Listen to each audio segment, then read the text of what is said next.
caros amigos do Speed, está no ar mais uma edição do programa Curva do S. No Curva de hoje, NASCAR com a terceira prova dos playoffs. Patrocínio no automobilismo brasileiro.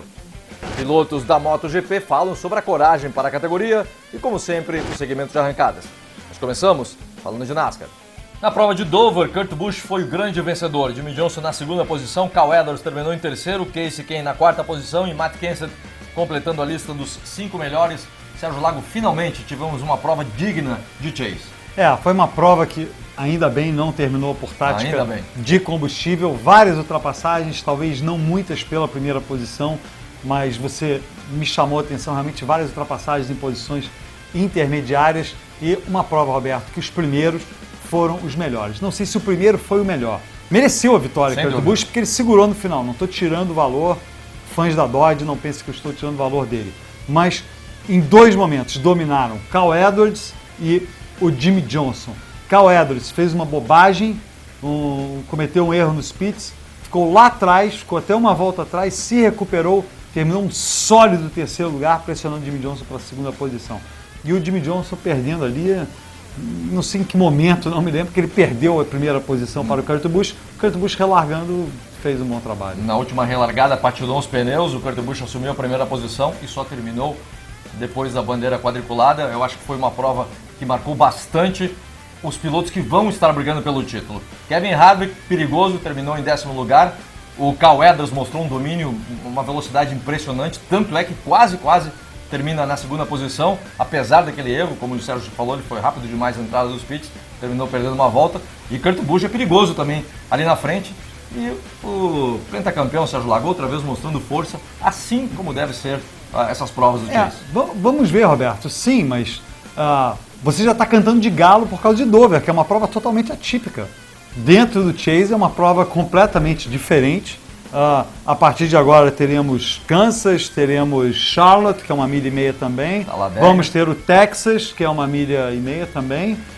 Talladega, Phoenix com asfalto completamente novo, Talladega, que é uma loteria, e a outra Homestead, que também é 1,5 milha. Então é uma prova atípica, cante de galo, mais para o final, Figueroa.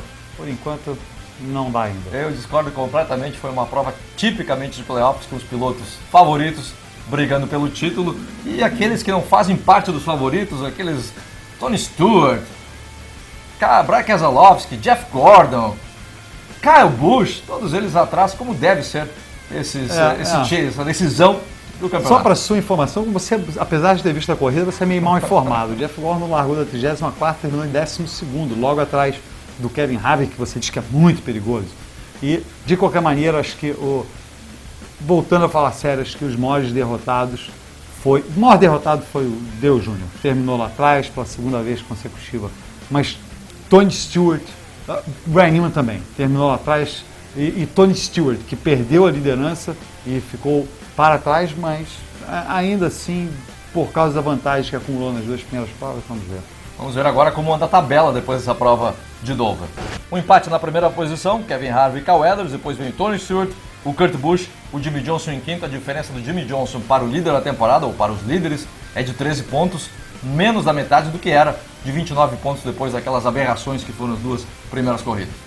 Obviamente, como você só vai falar do Jimmy Johnson, eu acho que o mais importante dessa tabela é o seguinte: 3 posições estão empatadas, inclusive a posição dos líderes e dos que são primeiro e segundo, e depois terceiro e quarto também empatados. Depois do Jimmy Johnson, acho que sexto e sétimo também estão empatados. Então acho que é exatamente isso que a NASCAR queria. Claro, são 7 provas, a tendência é que a pontuação vá se afastando a partir de agora, mas depois de 3 provas, muita disputa, 19 pontos apenas separando o Jeff Gordon, que eu sei que você não leva fé nenhuma, mas não importa, 19 pontos ele separando ele, que é o 9º colocado do primeiro colocado, faltando 27 voltas para o final.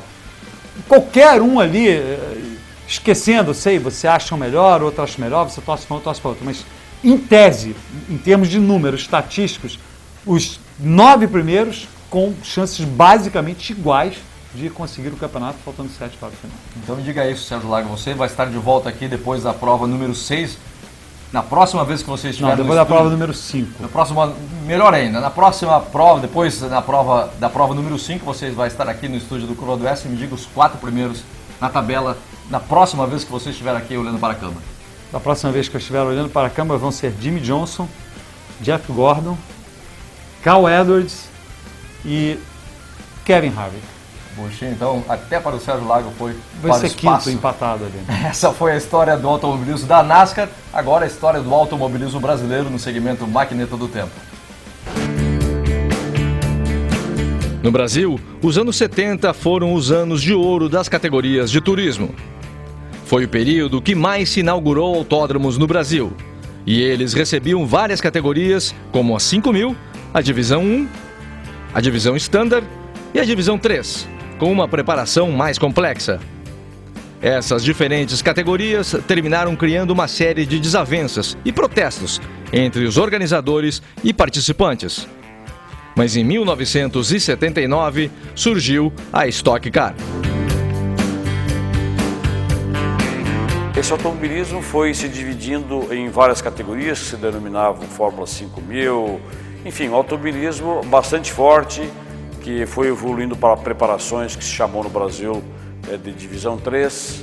E esse período todo, que é o início dos anos 70, ele realmente teve um desenvolvimento estupendo.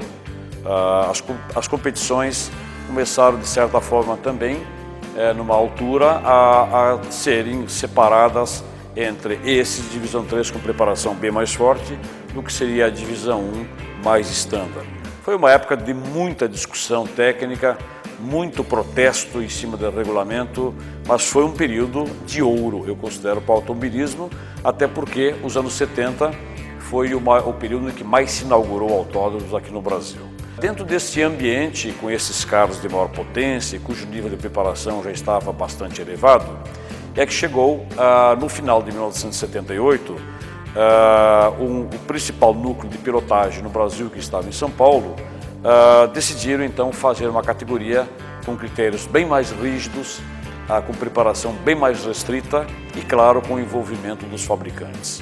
Então, aí é que começa efetivamente a Stock Car no Brasil, em 1979, de início, claro que sempre priorizando o Chevrolet Opala 6 cilindros. A categoria então começa com a sua primeira prova sendo no Autódromo de Tarumã, aqui no estado do Rio Grande do Sul. Vitória foi de Paulo Gomes, um grande campeão também na categoria, estupendo piloto. E o Ingo Hoffmann, que foi o maior campeão de todos em quantidade, em títulos, né? E, por curiosamente, ele começa a participar apenas na segunda competição que acontece. Logo após o intervalo, Copa Chevrolet Montana.